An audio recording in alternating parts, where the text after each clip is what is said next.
থামেন, খুব সুন্দর জিকির আওয়াজ হচ্ছে, থ্যাংক ইউ, দেখবেন বুকের ছাতা ফেটে যাবে। এতগুলি মানুষ এই গভীর রজনীতে যেভাবে লা ইলাহা ইল্লাল্লাহর জিকির করছে, আমাদের সিরাজগঞ্জের 3 জন মহিলা যদি জরগা করে, না জিকিরের সাথে কোনো সমস্যা আছে? জিকির 3 দিকে জায়েজ আছে, দাঁড়াও জায়েজ, শুয়েও জায়েজ, বসেও জায়েজ। সুবহানাল্লাহ কর। তাই একটা দিনে তো বাড়িতে দেখলাম না জিকির করতে করতে তুমি অজ্ঞান হয়ে গেলা, মসজিদে জিকির করতে করতে অজ্ঞান হয়ে গেলা, কিন্তু বাবার বাড়ি গেলে তো তোমার লুঙ্গি ঠিক থাকে না। জিকির করুন লা ইলাহা লা ইলাহা, এই বাসটা বলেন না, খেলা ইলাহা, বাস থামেন। না না, আপনারা খুব জ্ঞানী গুণী লোক আছেন, কারণ আল্লাহ বলছে যে পুরুষ জোরে জোরে কথা বললে সমস্যা নেই, নারীরা আস্তে আস্তে কথা বলবে। আমরা পুরোটাই উল্টো, নারীরা বলবে জোরে, আপনারা খুব আস্তে বলেন। পাশে কিন্তু মা বোনেরা আছে, হয়ও কয় না, ঠিক লজ্জা করতেছে না? বাহ, খুবই ভালো। লা ইলাহা লা ইলাহা, এই কনে মার বান্ধ বেলা হয়, কাজে লাগবে মরণ বেলা। এই কনে মার রৌশনীতে কবর হবে তোমার উজালা। লা ইলাহা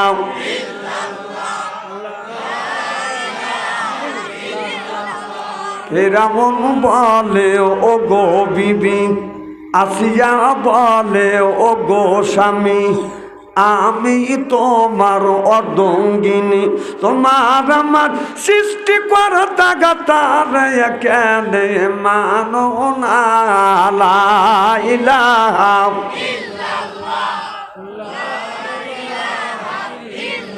লা ইলাহা ইল্লাল্লাহু মুহাম্মাদুর রাসূলুল্লাহ সাল্লাল্লাহু আলাইহি ওয়াসাল্লাম। জালালপুর ইবতেদায়ী নুরানী হাফিজিয়া মাদ্রাসার উদ্যোগে আজকে তাফসীর মাহফিলের সম্মানিত সভাপতি সাহেব, সহসভাপতি সাহেব, বিশেষ প্রধান অতিথি, বিশেষ অতিথি সহ সর্বকালের সর্বযুগের শ্রেষ্ঠ সন্তানেরা, হযরত উলামায়ে কিরাম, যাদের দ্বারা ইসলাম প্রতিষ্ঠিত হয়েছে, এখনো আছে, ভবিষ্যতেও। আমার সাথে কিন্তু কথা বলা লাগবে, ভবিষ্যতেও আলেম সহ দিনদার পরহেজগার আল্লাহ ভাইয়েরা পর্দার অন্তর আড়ালে এ মাহফিল শুনবার জন্য পর্দা করে বসে আছেন আমার পর্দা নিশে মাথার মুকুট মা ও বোনেরা, আমার ছোট্ট চেনহের ছোট্ট ভাইয়েরা, সমবয়সে চেনহের সমবয়সে বন্ধু, আমার মুরব্বী বাবাজিরা, সকলের উপরে রইল আমার আন্তরিক অভিনন্দন। সর্বপ্রথম সেই মহান আল্লাহ তাআলার লক্ষ কোটি শুকুর এবং প্রশংসিত, যিনি গভীর রাত গভীর রজনী পর্যন্ত কোরআনের মাহফিলের মধ্যে আসা এবং বসার সুযোগ করে দিয়েছেন। তাতে আপনারা খুশি না বেজার? কম না বেশি? আচ্ছা, যারা এখনো আসতে পারে না, শুয়ে পড়েছে, অথবা শোয়ার জন্য প্রস্তুতি গ্রহণ করেছে, অথবা মেলার মধ্যে বিল্ডিং মারতেছে, অথবা ফেসবুকের মধ্যে লিপ্ত আছে, ওনারা খুশি না বেজার? জোরে বলুন, জোরে বলুন। জি না, ওরাও খুশি, ওরাও বলতেছে যারা কোরআনের মাহফিলের মধ্যে গেছে ওরাই হচ্ছে, ও ঘুম পাড়তেছে, ফেসবুকের ভিতরে ঢুকছে। ওই দিন চাই বলে তোর বাপদাদা 14 গোষ্ঠী কোনোদিন ফেসবুক দেখে নাই, আর বিল্ডিং মারে নাই, ঘুম পারে নাই, ঘুম পার। আল্লাহ থেকে ঘুম পারবেন, কোরআনের একটা হক আছে, মাহফিলের একটা হক আছে, এলাকাবাসীর একটা হক আছে, আলেম ওলামার হক আছে। হক তুমি নষ্ট করেছ, এর জন্য আল্লাহর কাছে জবাবদিহি করতে হবে। চিল্লে বলো ঠিক কিনা? ওদের চাইতে আল্লাহ লক্ষ লক্ষ কোটি কোটি গুণ দয়া করে, মায়া করে কোরআনের মাহফিল বেহেশতের বাগানের মধ্যে আসা এবং বসার সুযোগ করে দিয়েছেন। সকলেই সমস্বরে উচ্চ কণ্ঠে বলুন আলহামদুলিল্লাহ। মানবতা মুক্তি দূত আখিরি নবী এমন একজন নবীর উম্মত করে পাঠাইছে, এই নবী উম্মতের ব্যাপারে হা বললে হালাল হতো, না বললে হারাম হতো, পা ফেললে আসে আজিমে চলে যেত। সুবহানাল্লাহ। সেই নবীর উম্মত, আমার নবীর দাম আর মর্যাদা আমাদের চাইতে একেবারেই কিন্তু কম না। এই নবীর উম্মতকে যদি আল্লাহ দোজখে দেয়, নবী আমার শাহাদত আঙ্গুল ইশারা করে বলবে, ইয়া আল্লাহ, তোমার যেই বান্দাকে জাহান্নামে দিয়েছো, তোমার ওই বান্দা হলো আমার দলের লোক, আমার দলের কর্মী। আল্লাহ বলবে, ফেরেশতা দাঁড়াও, আমার যেই বান্দাকে জাহান্নামে নিয়ে যাচ্ছ, ওই বান্দা হচ্ছে আমার বন্ধুর দলের লোক, আমার বন্ধুর দলের কর্মী। আমি আল্লাহ আমার অর্ডার ক্যান্সেল করে পুনরায় অর্ডার দিলাম, জাহান্নাম নয়, জান্নাত পর্যন্ত পৌঁছানো। সেই নবীর দল করার জন্য কারা কারা রাজি? দুই হাত তুলে তাকবীরুল্লাহর সাথে দেখান তো দেখি।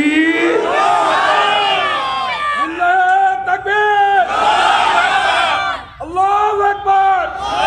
বাস হয়েছে, আমি তাকবীর দিলে আথালে বাতালে তাকবীর দিবি। এখন আমি চিনি না সাধারণপুরের লোকজনে, এখানে তাকবীর দিয়ে লাভটা কি?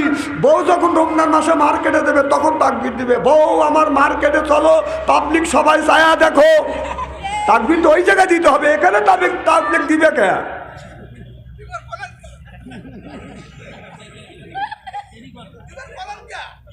না না, আমি বলছি আপনাদের ভালোর জন্য। আপনারা তো ভালো চান না, আপনারা চান যে পরের গোলামি করে খাই। কথা বল, সব কথা কবর।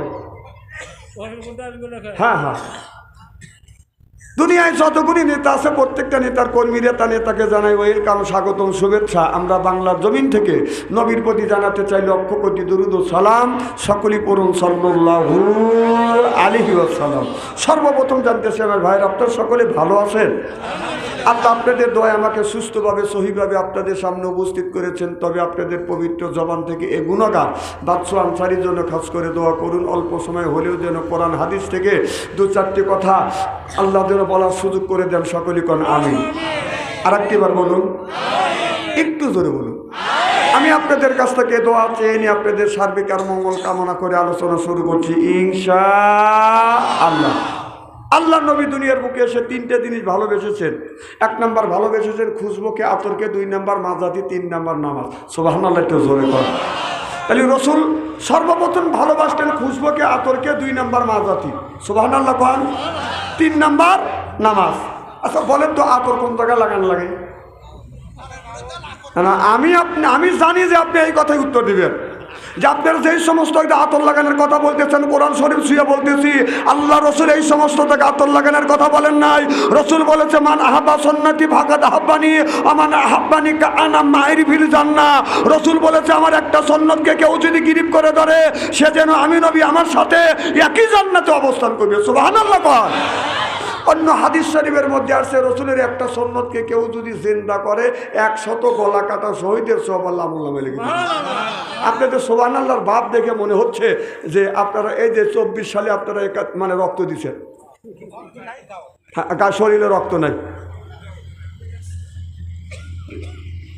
তাহলে আমরা মুসলমান, বাবা মুসলমান, দাদা মুসলমান, মুসলমানের ঘরে জন্ম নিচ্ছি আমরা মুসলমান। আর কেউ মনে করে যে গরুর গোস্ত খাইতে পারলেই মুসলমান, এখন হচ্ছে পোক্ত মুসলমান, মানে গরু খুর সহ খাই।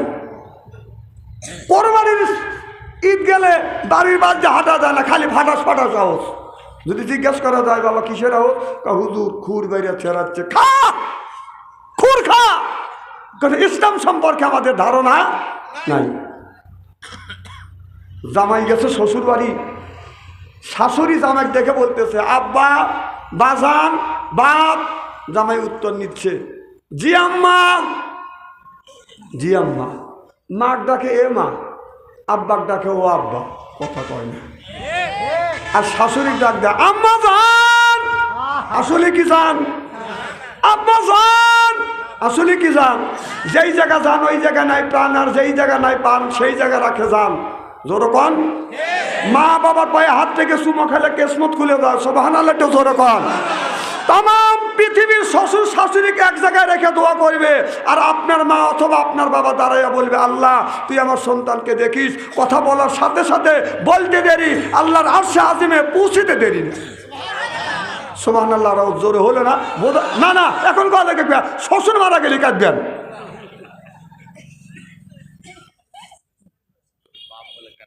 না না, বাপ মারা কাঁদা কজন কাঁদিছে? শ্বশুর মরে গেলে ওই 7 লাখ টাকা রাখা যায় না।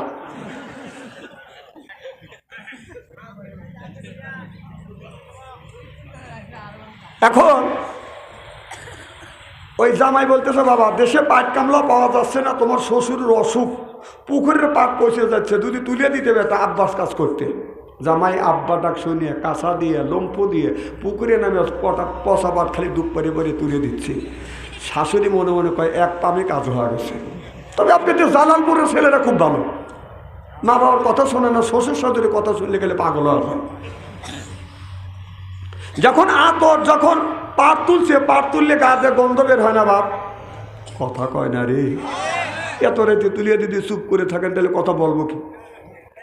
তারপরে লোক হয়েছে বেশি। হ্যাঁ, আপনাদের লোক দেখে আমার দম থেকে আসতেছে। আল্লাহ, আমি জানি শুনছি যে শাহজাহানপুর গ্রামের লোক খুবই আল্লাহর ওলি। আল্লাহ, যারা আসে নাই ওদের বিনি হিসেবে বেহেশতে দিও, আমিন কন, জোরে কন, যায়েন দিবিনি।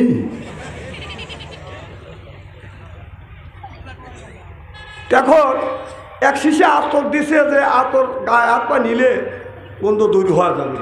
জামাই আতরের শিশি পায়া শিশির মুখ খুলে, কথা বুঝতেছে না, যেখানে লাগান যাও সেখানে লাগাইছে, আর যেখানে লাগান যায় না সেখানে লাগাইছে। যখন আপনারা দেখালে অর্ধেক আতর ছিল হাতে তাইলে ডাইলিয়া শাশুড়ি আহম্বক হয়ে গেছে যে জীবনে বহুত মানুষ দেখছি, আতর খাকে মানুষ তো দেখিনি খেয়ে। জামাই এই খায়া বাড়ি চলে গেছে। পরের দিন জামাইয়ের ভাই হয়েছে, পুত্র বোঝেন না, এসে বলতেছে, মাওইমা ভালো আসার? কয় আসি বাবা। তোমার ভাই বোকা, কয় একটু তো আসে। কয় কি হয়েছে মাওইমা? আর কয় না বাবু, এক শিশি আতর দিলাম, শিশির মুখ খুলে শরীরের যেই জায়গায় লাগান যায় সেখানেও লাগাইছে, আর যেখানে লাগানো জায়েজ নাই সেখানেও লাগাইছে। তারপরে কি করছে? বাপু এটার মানুষের কাছে বলা যায় না। অর্ধেক আতর ছিল হাতে তেলে ডাইলে চুমুক দেখাইছে। কয় মাওইমা ও ডবল বোকা, ওর সাথে পটটাই পড়ে না, আতর খায় মুড়ি দিয়ে ও সুদাই খেয়েছে নাকি? আজকে আতর লাগানোর ওয়াজই করবো। 2 নাম্বার ভালোবাসেন রসুল, মাজা থেকে 3 নাম্বার নামাজ। সুবহানাল্লাহ কর। নবী আমার মসজিদের বারান্দায় মন খারাপ করে বসে আছে, রসুলের মন খারাপ আল্লাহ সহ্য করতে পারছেন না। আল্লাহ বলো, জিবরাইল তাড়াতাড়ি আমার বন্ধুর কাছে যায়, আমার বন্ধুর মন খারাপ, আমি আল্লাহ আমার সহ্য হচ্ছে না। বন্ধুর কিসের অভাব? টাকার অভাব, পয়সার অভাব, নারীর অভাব, গাড়ির অভাব, এমন কোন জিনিসের অভাব করেছে? সব অভাব দূর করে দেবো। সুবহানাল্লাহ ধরে কর। জিবরাইল আলাইহিস সালাম চলে আসলেন। মোহাম্মদ হাই গেবনা গুপ্তা টানা গুপ্তা জিবরাইল হাই গেবনা গুপ্তা টানা গুপ্তা রব্বুল জলিল। জোর কর মারহাবা। জিবরাইল আলাইহিস সালাম আমার নবীর কাছে এসে বলে, ইয়া রাসূলুল্লাহ, ইয়া হাবিবাল্লাহ, আপনার মন খারাপ, আপনার টাকার অভাব, পয়সার অভাব, নারীর অভাব, গাড়ির অভাব, এমন কোন জিনিসের অভাব পড়েছে? আল্লাহ সব অভাব দূর করে দিবে। নবী আমার চোখের পানি ফেলে দিয়ে কান্দে। টাকা পয়সা, নারী গাড়ির অভাব না, কবরের মধ্যে আমার উম্মতের কি হবে সেই চিন্তায় আমি নবী অস্থির। জোর কর মারহাবা। জিবরাইল আলাইহিস সালাম আমার নবীকে লইয়া বডি সালমানেরও কবরের পাশে যাইয়া ডান পাখা দিয়ে হালকা আঘাত করলেন, আর বললেন, কুম্বি ইজনি ইল্লাহ, আল্লাহর হুকুমে আল্লাহর বান্দা জিন্দা হয়ে যায়। দেখা গেল কবরের মাটি ফাটতে লাগলেন, লাফাতে লাগলেন। কবরের ভিতর থেকে আল্লাহর বান্দা একটা বের হয়ে আসলেন। এত সুন্দর চেহারা, মনে হয় তার চেহারা দিয়ে নূর চুমকিছে। ফা আম্মা মান সাকুলাত মাওয়াজিনুহু। সুবহানাল্লাহ বললেন না? অন্ধকার রাত্রিতে একটি তারকা যখন উদিত হয়, ওই তারকাটা যেমন বাদন অন্ধকার রাত্রিতে সে দেখলে বাদান ঝিকমিক ঝিকমিক করে জ্বলতেছে। ওই লোকটার চেহারা থেকে নূরের আলো ঝিকমিক ঝিকমিক করে জ্বলতেছে। আকাশেরও তারাগুলো, আকাশেরও তারাগুলো ঝিলিমিলি জ্বলছে। হাবিব এসেছে, রাসূল এসেছে, আমার নবী এসেছে, হাবিব এসেছে। দরকার মারহাবা। এই দৃশ্য দেখানোর পর টাকা দ্বারা হালকা আঘাত করলেন, আল্লাহর বান্দা কবরের মধ্যে চলে গেলে কিছু দূর আগা যাইয়া আর কবরের পাশে যাইয়া হালকা আঘাত করলেন আর বললেন কুম্বি ইজনি ইল্লা, আল্লাহর হুকুমে আল্লাহর বান্দা জিন্দা হ, আল্লাহর বান্দা জিন্দা হ। কবরের মাটি ফাটতে লাগলেন, লাফাতে লাগলেন, কবরের ভিতর থেকে আল্লাহর একটি বান্দা বের হয়ে আসলেন, এমন কালো বেগুন চুলার মধ্যে দিলে যেমন রং হয় এই রকম কুৎসি মানুষ বাদান বের হয়ে আসলেন। এই দৃশ্য দেখানোর পরে পাখা দাঁড়ায় হালকা আঘাত করলেন, আল্লাহ আর বান্দা কবরের মধ্যে চলে গেলেন। আমার নবী বললেন জিবরাইল, দুইটা মানুষের কারণ বুঝলাম না, তুমি আমাকে একটু বুঝাও। জিবরাইল আলাইহিস সালাম বলেন, নবী গো, প্রথম নম্বরে যেই মানুষটাকে দেখানো হলো এই মানুষটা কোনোদিন নামাজ ছাড়ে নাই, রোজা ছাড়ে নাই, হজ ছাড়ে নাই, যাকাত ছাড়ে নাই, ধর্ম নিরপেক্ষ মতভেদকে ঘৃণা করেছে, আল্লাহর বিধিবিধান মানছে বিদায় আমার আল্লাহ কবরটা ফুলের বাগান বানাইছে। ইসলাম, ইসলাম ছাড়া অন্য কোন তন্ত্রমন্ত্র, জাতীয়তাবাদ, ধর্ম নিরপেক্ষ মতভেদ কেউ যদি কায়েম করে ফাল ইউকবাল মিনহু, ওর নামাজ রোজা হজ আর যাকাত আল্লাহর দরবারে কবুল হবে না, হতে পারে না, হওয়া সম্ভব না। ওহুয়া ফিল আখিরাতি মিনাল খাসিরিন। ওই মানুষটা আল্লাহর বিবাচ্চর কাতারে দাঁড়াইবে। মানুষের তৈরি করা নিয়ম নীতি কোন ব্যক্তি যদি বাদাম মানে ওরা নামাজ রোজা হজ আর যাকাত আল্লাহর দরবারে কবুল হবে না, হইতে পারে না। বিশ্বাস যদি না হয় একবার মরিয়া দেখেন, মরিয়া দেখেন যদি সাইজ না করতেছে। আমার নবী বললেন জিবরাইল রে, দুই নাম মাইক ঠিক আছে তো? হ্যাঁ না, আপনি মাইক আলা, আপনি তো ইনশাল্লাহ বলবেনি। আমি এখানে যখন কথা বলতেছি এখানকার থেকে আমারই আওয়াজ বেশি বের হচ্ছে। না না, নাড়াচাড়া করে নষ্ট করেন না, যা আছে আলহামদুলিল্লাহ, এটা আমার ভাগ্য। কি কন মারহাবা, একটু জোরে কন। দেখে বলে জিবরাইল রে, দুই নম্বর মানুষের কারণটা কি? জিবরাইল আলাইহিস সালাম বলে, ইয়া রাসূলুল্লাহ, ইয়া হাবিবাল্লাহ, এই মানুষটা জীবনে নামাজ পড়ে নাই, রোজা রাখে নাই, হজ করে নাই, যাকাত দেয় নাই, ধর্ম নিরপেক্ষ মতভেদকে ঘৃণা করেছে, আল্লাহর বিধিবিধান মানে নাই। যেখানে কোরআনের কথা আলোচনা হয়েছে ওই জায়গা বন্ধ করে দিছে, যেখানে কোরআনের কথা আলোচনা হয়েছে ওই জায়গা যায় ওরা হট্ট গন্ডগোল বাজাইছে। এই জন্য আমার আল্লাহ ওর কবরের মধ্যে আগুন জ্বলা দিয়েছে। মৌতু কাউসেন কুল্লু নাফসিন সাদেবু, মৌতু কাউসেন কুল্লু নাফসিন সাদেবু, আল কবর বাইতেন কুল্লু নাফসিন দাখিলুন। আমার ভাইরা, আমার যেমন আমার ভাইজান বলে গেল, আমাদের যেই বাংলাদেশের আপনার 20 কোটি মানুষের আপনার ভাগ্য যেই জায়গা থেকে বাদান বন্টন হয় ওই জায়গাটা মমতাজ নামে একটা নর্তকী যাইয়া ওই জায়গাটা নষ্ট করছে। ও একদিন বলতেছে, তুই না আসিলে বাড়িতে আগুন লাগাইয়া দিব আমার শাড়িতে। তোর শাড়ি তুই আগুন লাগা, তুই পুড়ে মর, তো আমার কি কথা বল। আমি আমার প্রতিবাদ না করলেও তো হয় না। তুই না দাঁড়ালে নামাজে তোর নামটি থাকবে লেখা জাহান্নামেতে। ওরে তোমার নামে মামলা হবে, তোমার নামে সালিশ হবে আল্লাহ তাআলার দরবারে। না দাঁড়ালে নামাজে তোর নামটি থাকবে লেখা জাহান্নামেতে।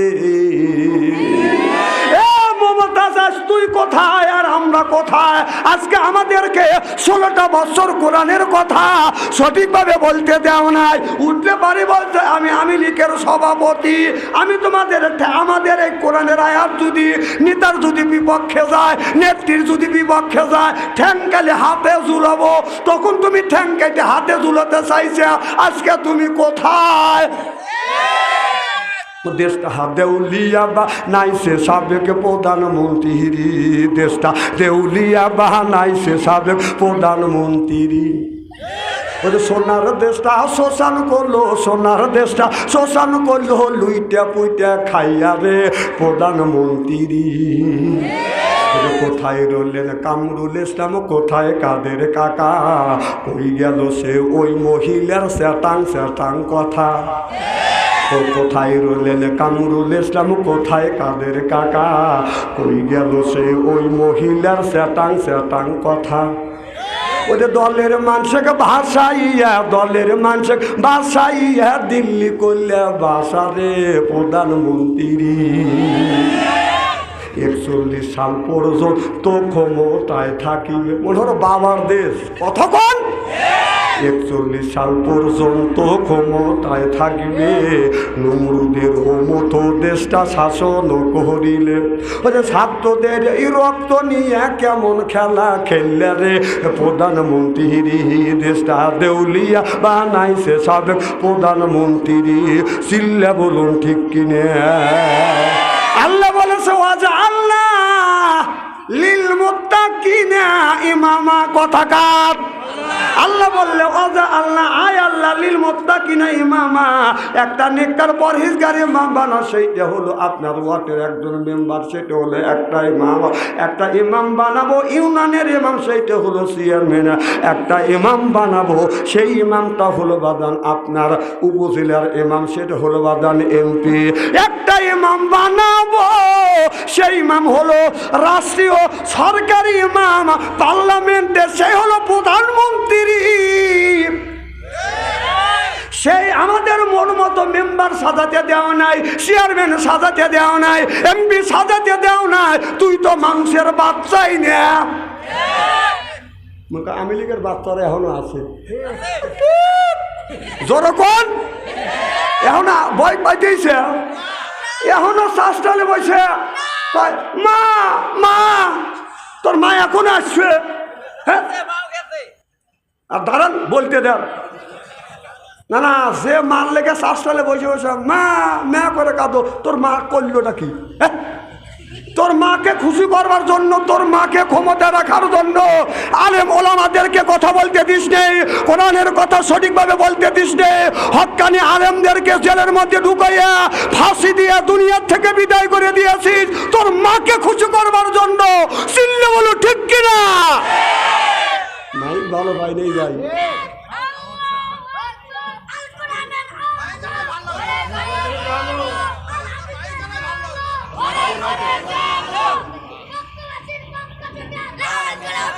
দাঁড়াও একেটা, তুই যাওয়ার সময় পেশাব করবি, বেটা বুড়ো করে পেশাব খাওয়াবো।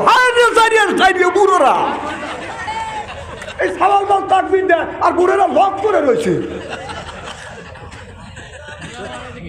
এই কথা আমি বলতে চাই না, শরীর চলিয়ে গেছে। বাচ্চাদের ইমানের স্পিরিট কি, আর বুড়োদের আমি ইমানের স্পিরিট কি? এই বুড়োরা ছেলেরা চাকরি পাইছে, বিদেশ গেছে, এই বুড়োরা হাইরে জারিয়ার জারিয়ে নামাজ তো পড়েই না, চাষতেলে যা আসন নামাজের আগে যা বসে, নামাজ পড়ে না, ওই যে যা বসে শাবনুরের শাবিব খানের ছবি দেখে আর খালি চা খায়। কতক্ষণ ওই জায়গা যায় বাজার শাসটালে যা বসে চলে, কথা বলে বাদান মুখের বলে, যদি পায় গল্প করে না বাদান অল্প, তারপরে খায় বাদান পান, মনের মধ্যে আসে গুনগুনি গান, তারপরে এক খাবলা খায় হাকিমপুরি জর্দা, শরীর তার গামে যায় বুঝয় আমি বড় মর্দা। আসর পড়ে না, মাগরিব পড়ে না, ইশা পড়ে না, 5 ওয়াক্ত নামাজ পড়ে না। আপনার 11:30টা পর্যন্ত স্টলে বসে খালি শাবনুরের শাবিব খানের ছবি দেখে। চলালারা বলে চাচা বাড়ি যাও, দোকান বন্ধ করো। এই পর্ব দেখে নেই, রাগ করে দোকানদার দাপার বন্ধ করে। কথা বুঝতেছেন না? চাচা দুলটি যায়, কি হয়েছে চাচা? কয় এই পর্ব তুই আমার দেখতে দিলি না। 11:30টার সময় বাড়ি যায়, দেখে বউ বাড়ির নাই। বউ আব্দুল খালেকের বাড়ি যায় স্টার জলসা দেখতেছে। বউকে ডাকে নিয়ে এসে খানা পিনা করিয়া সুতি মুতি রাত বাজে 12টা। বউ শোয় দক্ষিণ পাইলে মুখ দিয়া, স্বামী বুড়ো শোয় উত্তর পাইলে মুখ দিয়ে। কথা বুঝতেছেন না? বুড়ি বুড়োর হক আদায় করে না, আর বুড়ো বুড়ির হক আদায় করে না। এমন ঘুম আসছে, মধ্যমের ঘুম ভেঙে গেছে, পশু পাখির ঘুম ভেঙে গেছে, মোরগ মুরগির ঘুম ভাঙে, কুত্তা কুত্তির ঘুম ভাঙে, ওই বুড়ো ওই বুড়ির ঘুম ভাঙে না। চিল্লা কন ঠিক কিনে?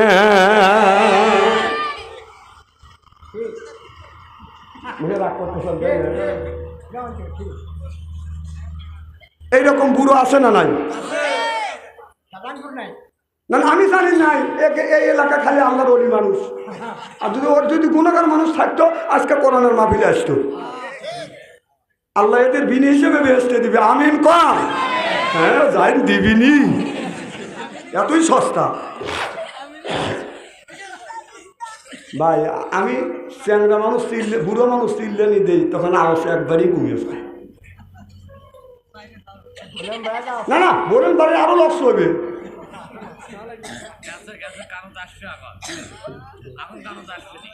আমার ভাইয়ের আমার আপনার আসান তো ইনশাল্লাহ নারায়ণ তাকবীর। এইভাবে বোনটা খানি আলোচনা করলি, শোনার জন্য রাজি আছেন তো? হাত তুলে দেখান তো, দেখে রাগ করবেন কারা কারা। না না আপনাদের মন মানসিকতা খুব ভালো আছে। আমি ভাই আপনি বললেন যে একবারে নষ্ট করে বললেন, যা আসলে তাই দেখ। আমার তো হরেন কারেন্ট চাচ্ছি না, এখানে টানতেছে না তাই। আমার ভাইয়ের আমার মুসলমান ভাইরা, আল্লাহর হাবিবের ব্যাম্মাটারা ভালো করে লক্ষ্য করে শুনুন। আল্লাহর নবী বাদান আল্লাহর নবীকে বদলে নিয়ে রাসূলুল্লাহ ইয়া হাবিবাল্লাহ, এই মানুষরা নামাজ পড়ে না, এই জন্য আল্লাহ কবরের মধ্যে আগুন জ্বলা দিয়েছে। হাদিস শরীফের মধ্যে দেখলে যে এই মানুষটা নামাজ পড়বে না, রোজা রাখবে না, এই লোকটার কবরের মধ্যে আল্লাহ আগুনের বিষাক্ত সাপ দিবে। এই সাপটা ফজর নামাজ কাজা করার কারণে সাতটা ফজর থেকে জোহর পর্যন্ত কামড়াবে। জোহর নামাজ কাজা করার কারণে সাতটা জোহর থেকে আসর পর্যন্ত কামড়াবে। আসর নামাজ কাজা করার কারণে সাতটা আসর থেকে মাগরিব পর্যন্ত কামড়াইবে। মাগরিব নামাজ কাজা করার কারণে সাতটা আসর থেকে মাগরিব থেকে ইশা পর্যন্ত কামড়াবে। কবি বলে কোনখানে ঘুরিয়া বেড়াও হীরারও পাহাড়, চড়ে বেড়াই এই জগতে বীরের জানোয়ার, একা কামড়ের জ্বালায় হাজার বছর দায়, এমনি করে কামড়াইবে লাখো লাখো বার। আমার ভাইরে আমার আগুনের বিষাক্ত সাপ কবরের মধ্যে একটা বার কামড় দিবে, কামড়ের যন্ত্রণায় এক নয় দুই নয় বাদান 1000 বছর পর্যন্ত জ্বলতে থাকবে, পড়তে থাকবে। তাহলে বলুন নামাজের দরকার আছে না বাদান? না। আমাদের দেশের কিছু মানুষ আছে নামাজ পড়ে বাদান প্রত্যেক দিন, কিছু মানুষ আছে 7 দিন নামাজ পড়ে না, শুধু জুম্মার দিন টুপি মাথা দিয়ে মসজিদের আগের কাতারে দাঁড়াইয়া জোর করে গলা খ্যাক করে দিয়ে দেখায় আমি কিন্তু আইসি। আছে না নাই? ইমাম সাহেবের ফরজ নামাজ শেষ, মোনাজাত কমপ্লিট, কিভাবে বের হয়ে যায় দৈনিক লজ্জাও করে না। বেশিরভাগ এই কাজ করে যুবক ছেলেরা। বাদান কথা বুঝতেছেন না? যেই যুবকের কাছে আছে টাচ ফোন ভালো থাকে না ওর মন। এরপরে ভাই যার নাই অর্থ, ওই যুবকটা প্রেমে হয়ে গেছে বাদান ব্যর্থ, প্রেম করে খাইছে ছাকা, হয়ে গেছে বাদান বাঁকা, মন হইছে ফাঁকা, রাগ করে চলে যায় ঢাকা। ঠিক আমার ভাইরা আমার ভালো করে লক্ষ্য করে শুনুন বাদান, এমনও মানুষ আছে বাদান আপনার শুধু শুক্রবারে নামাজ পড়ে, এমনও মানুষ আছে শুক্রবারে জুমার দিনও পড়ে না, ও খালি ঈদিল আজহার ঈদিল ফিতরের দিন নামাজ পড়ে। একটা লোক 1 মাস রোজা রাখছে, 1 মাস রোজা রাখছে, সারা বছর নামাজ পড়ে। ঈদের নামাজ অনুষ্ঠিত হবে 10:30টার সময়, ও 9:30টার সময় বাদান আপনার গোসল দিয়ে, এরপরে আর্জি কাপড়ের পাঞ্জাবি গায়ে দিয়ে, আতর লাগানো সেন লাগায়, কথা কন, এরপরে যাই নামাজটা বগলের নিচে নিয়ে এইরকম করে যায়। চাষা 1 মাস রোজা রাখছে, সারা বছর নামাজ পড়ে, চাষা গোসল দেওয়ার জন্য মিসওয়াক করতেছে, বলতেছে চাষা কখন যাবে এনে দেখেন কি আল্লাহ সারা বছর রোজা নাই, নামাজ নাই। চাষাক পর চাষা 1 মাস রোজা রাখছে, সারা বছর নামাজ পড়তেছে, মিসওয়াক করতেছে গোসল দেওয়ার জন্য। ও এসে চাষাক বল চাষা কখন যাবে না, সময় কিন্তু বেশিক্ষণ নাই, 1.5 ঘন্টা আগে যায় মাঠে যায়, আগের কাতারে বসে। যদি জীবনে কোনোদিন যদি এই দেশের প্রধানমন্ত্রী হই, যারা রোজা রাখে না আর নামাজ পড়ে না, ঈদগাহ ময়দানে যারা ওরা আগের কাতারে বসবে, ওদের টান দিয়ে কান ধরে পিছনের কাতারে দেবো। তবে আমি জানি জীবনে আমি প্রধানমন্ত্রী হইতে পারবো না, এটা আমার মনের একটা আশা। মনে মনে একাই হয়েছে। হ্যাঁ মনে মনে আছে। একটু বুঝছি, খুব খারাপ লাগতেছে আমার ভাইয়ের। আমার আরো কিছু লোক আছে ঈদিল আজহা ঈদিল ফিতর নামাজ পড়ে না, আপনার ওই নামাজে শরিক হয়। মানুষ যদি মরে যায় ওই নামাজে শরিক হয়, কারণ ওই নামাজে গেলে বাজান খাওয়া পাওয়া যায়। হ্যাঁ, এইরকম লোভী লোক আছে না নাই? আমার ভাইরা আমার ওই দিকে দিতে চাই না। আল্লাহ কোরআন কারিমের মধ্যে 80 থেকে 82 জায়গা বললেন ওয়াকিমুস সালাহ, নামাজ কায়েম করো, অতু যাকাত আদায় করো, কুতিবা আলাইকুমুস সিয়াম, রমজান মাস আসছে রোজা রাখো। আল্লাহ নামাজের কথা 80 থেকে 82 জায়গা বললেন, যাকাতের কথা আল্লাহ 30টা জায়গা বলেছেন, কুতিবা আলাইকুমুস সিয়াম, রমজান মাস রোজার কথা একের থেকে 2টি জায়গা ইঙ্গিত করেছে। কিছু লোক আছে নামাজ পড়ে না, মাথায় হলো বড় বড় জ্বর, পরনে সালার সর, সিলাই সেরা কাপড় পরে, হাতে হলো বালা, গলায় হলো বাদাম মালা। আমি হিসাব করে দেখলাম ওই লোকটা অরিজিনাল শয়তানের শালা। তাছাড়া কেনে ও পড়বে বাজান হাতে বালা, এরপরে পরনে শালা, তারপরে গাজার কলকে হাতে নে, গাজা খায় আর কয় দয়াল লক্ষ্য রাখিস আমি হন অজ্ঞান। আছে না নাই? নামাজ নাই, রোজা নাই, হজ নাই, জাকাত নাই, খালি বয় কয় খাঁচার ভিতর ওয়াসিন পাখি ডুবলো কিভাবে। এটা ভিতরে যে খাঁচা আছে, রুহু আছে, কয় খাঁচার ভিতর ওয়াসিন পাখি ডুবলো কিভাবে। মসজিদকে খাওয়াইলে সানা পাখি কি খাবে, মসজিদ খাইলে মা কোন সানা, পাখির তো খাওয়া হইল না। মসজিদকে খাওয়াইলে সানা পাখি কি খাবে, পাখি গু খাবে তো তোর কি? এই পাখি খেতে চায় কোরআন তিলাওয়াত, এই পাখি চায় নামাজ, এই পাখি চায় রোজা, এই পাখি চায় জিকির। সরকম সুবহানাল্লাহ। আল্লাহ নবী বললেন কুল্লু সাইয়্যিন সিকালাতুল কুলবিহিল যিকরুল্লাহ, যদি তুমি জিকির করো তাহলে আপনার রুহুর খাবার হয়ে গেল। সুবহানাল্লাহ বললেন না? নামাজ পড়লে রুহুর খাওয়া হয়ে গেল, কোরআন তেলাওয়াত করলে রুহুর খাওয়া হয়ে গেল। নামাজ নাই